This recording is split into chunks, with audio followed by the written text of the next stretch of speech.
नमस्कार। आज हम लोग माधवराव सप्रे कृत एक टोकरी भर मिट्टी कहानी को पढ़ेंगे। इस कहानी को के कथ्य एवं आलोचना को समझने से पहले माधवराव सप्रे की साहित्य साधना, उनके व्यक्तित्व और कृतित्व को थोड़ा सा हम लोग जान लेते हैं। पंडित माधवराव सप्रे का जन्म सन 1871 ईस्वी में पथरिया ग्राम दमोहा जिला मध्य प्रदेश में हुआ था। स्वाधीनता संग्राम के अग्रणी नायकों में से एक पंडित जी माधवराव सप्रे थे। भारत के राजनीतिक चेतना जगाने के साथ साथ साहित्य जगत में भी इन्होंने अपना महत्वपूर्ण योगदान दिया। हिंदी केसरी और छत्तीसगढ़ मित्र नामक पत्रिकाएं शुरू करके इसके अतिरिक्त उन्होंने 1905 में नागपुर से हिंदी ग्रंथ प्रकाशन मंडली की स्थापना भी की। रायपुर में राष्ट्रीय विद्यालय की स्थापना उन्हीं की प्रेरणा से हुई थी। उन्होंने ही बाल गंगाधर तिलक के गीता रहस्य का हिंदी अनुवाद भी किया। सन 1900 में जब समूचे छत्तीसगढ़ में प्रिंटिंग प्रेस नहीं था, तब उन्होंने बिलासपुर जिले में के एक छोटे से गांव में पेंड्रा में से छत्तीसगढ़ मित्र नामक मासिक पत्रिका निकालकर मध्य भारत में हिंदी पत्रिका की शुरुआत की। इस पत्रिका में छपी उनकी कहानी एक टोकरी भर मिट्टी हिंदी की प्रथम मौलिक कहानी के रूप में चर्चित हुई।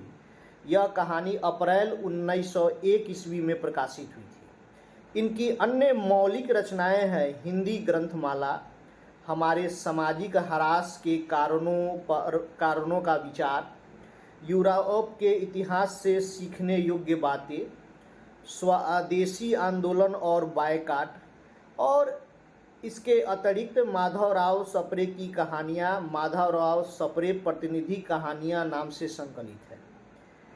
एक टोकरी भर मिट्टी को हिंदी की प्रथम मौलिक कहानी होने का गौरव प्राप्त है। इस कहानी में सामाजिक अन्याय, वैमनस्य, उसका विरोध का जो है वह चित्रण है। इसमें जमींदार समाज के शोषण वर्ग का प्रतीक और वृद्ध शोषण वर्ग का विधवा की मार्मिक बातों से जमींदार को अपनी गलती का पछतावा होता है और वह क्षमा मांगते हुए उसे झोपड़ी लौटा देता है। इस प्रकार इस कहानी में संदेश दिया गया है कि कभी भी घमंड या गर्व नहीं करना चाहिए। एक टोकरी भर मिट्टी की जो मूल कथा है, उसमें एक विधवा के माध्यम से और एक जमींदार के माध्यम से उस समय के जमींदारी प्रथा और उस समय के जमींदारों द्वारा जो है गरीबों को किस प्रकार से प्रताड़ित किया जाता था करते थे और किस प्रकार गरीबों का दमन होता था, उनकी ज़मीनों को लेकर उन्हें भूमिहीन बना दिया जा रहा था। इसी पर जो है इस कहानी में एक तरह से व्यंग है, साथ ही मतलब जो है कहानी में विद्रोह है, और विद्रोह के साथ साथ कहानीकार ने तत्कालीन समय और एक तरह से बोल देंगे कथा साहित्य या तत्कालीन कहानियों में जो सुधारवादी प्रवृत्ति देखने को मिलता था, उसका भी उल्लेख देखने को मिलता है। इस कहानी के प्रमुख पात्र हैं वृद्ध विधवा। कहानी के मुख्य पात्र जो गरीब है, उसकी झोपड़ी जमींदार के महल के पास है। दूसरा जो पात्र है वह जमींदार कहानी में शोषित वर्ग का प्रतीक है, जो धनवान तथा घमंडी है। अन्य पात्र जो है वृद्ध विधवा का पति, पुत्र, पतोहू तथा पोती, जो कहानी के विकास में सहायक है, उसका केवल इस कहानी में नामोल्लेख है। कहानी के कथ्य और समीक्षा को अगर समझे तो एक टोकरी भर मिट्टी कहानी जो है सप्रे जी की एक तरह से चर्चित कहानी है, और इस कहानी में लोक जीवन में प्रचलित कथा कंथली से मिट्टी लेकर उसे अभिनव रूप स्वरूप दिया गया है।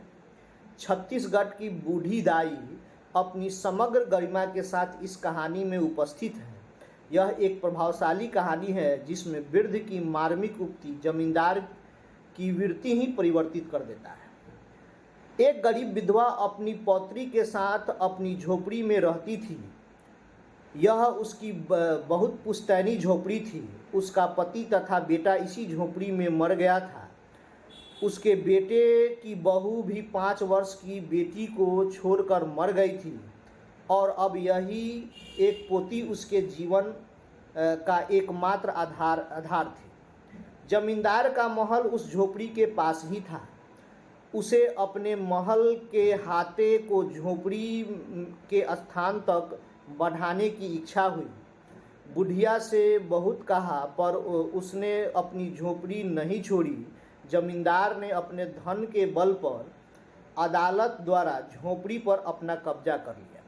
विधवा को वहां से निकाल दिया। वह कहीं पड़ोस में जाकर रहने लगी। एक दिन जब जमींदार उस झोपड़ी की भूमि पर मजदूरों से काम कर रहा था तो वह बुढ़िया हाथ में एक टोकरी लेकर वहां पहुंची और अपनी पोती का बहाना बनाकर बहुत अधिक मिन्नतें करके यह एक टोकरी भर मिट्टी वहां से लेना चाहिए, जिससे चूल्हा बनाकर उस पर रोटी बनाकर अपनी पोती को खिला सके। जमींदार ने झोपड़ी में से एक टोकरी मिट्टी ले जाने की आज्ञा दी।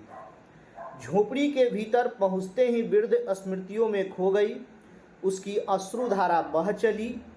किसी प्रकार अपने पर नियंत्रण रखकर उसने अपनी टोकरी मिट्टी से भर ली। फिर उसने जमींदार से प्रार्थना की कि उसकी टोकरी उठवा दे। जमींदार पहले तो नाराज होता है पर वृद्ध के अनुनय विनय को मानकर उठाने के लिए तैयार हो जाता है, पर टोकरी उससे टस से मस नहीं होती है। हार कर उसे कहना पड़ता है कि यह टोकरी मुझसे नहीं उठाई जाएगी। यह सुनकर उस विधवा ने कहा कि महाराज आप नाराज न हो। जब आपसे एक टोकरी भर मिट्टी नहीं उठाई जाती तो इस झोपड़ी में हजारों टोकरियां मिट्टी है, उसका भार आप जन्म भर नहीं उठा पाएंगे। बुढ़िया के इस मार्मिक बात को सुनकर जमींदार की आंखें खुल जाती है। वह अपने किए पर पछताने लगता है और क्षमा मांगते हुए उसकी झोपड़ी विधवा को लौटा देता है। यही कहानी का मुख्य कथ्य है।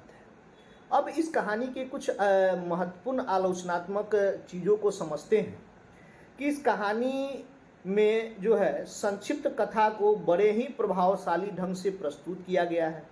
एक छोटे से मर्म कथन से शोषक पात्र का हृदय परिवर्तित कराकर उसे सद कोटि में आदर्श रूप में प्रस्तुत कर दिया गया है।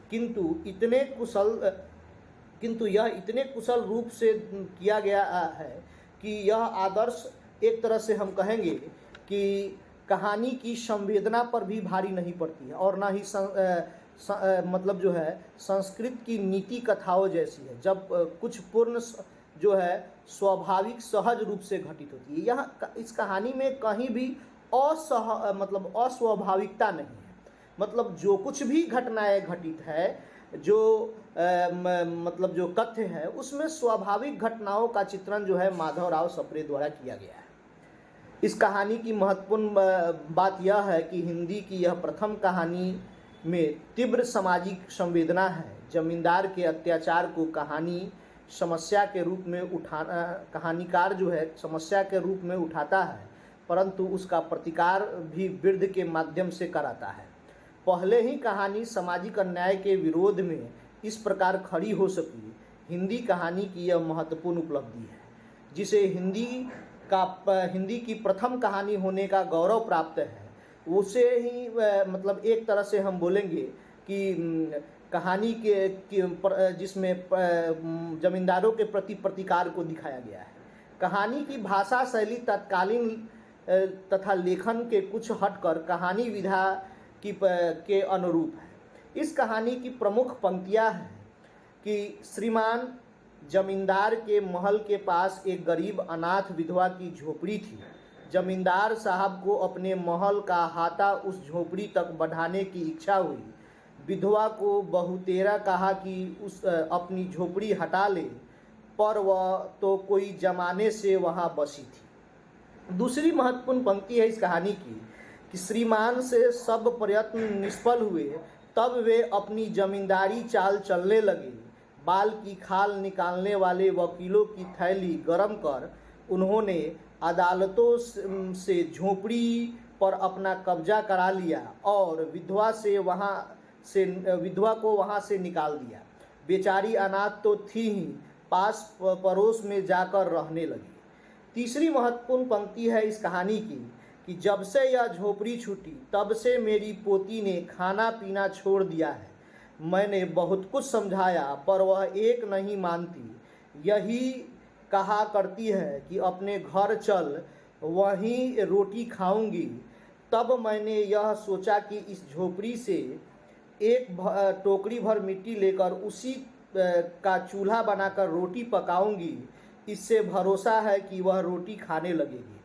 चौथी और अंतिम महत्वपूर्ण पंक्ति है इस कहानी की कि महाराज नाराज न हो, आपसे एक टोकरी भर मिट्टी नहीं उठाई जाती और इस झोपड़ी में तो हजारों टोकरियां भरी पड़ी है। उसका भार आप जन्म भर क्यों उठा सकेंगे? आप ही इस बात पर विचार कीजिए। आप लोग जो है इस कहानी को जो है एक तरह से YouTube पर शेयर कीजिए और अपने मित्रों तक पहुंचाइए। ये आपको जो है आज हम अपलोड करते हैं और आप लोग जो है इससे लाभान्वित होइए। धन्यवाद।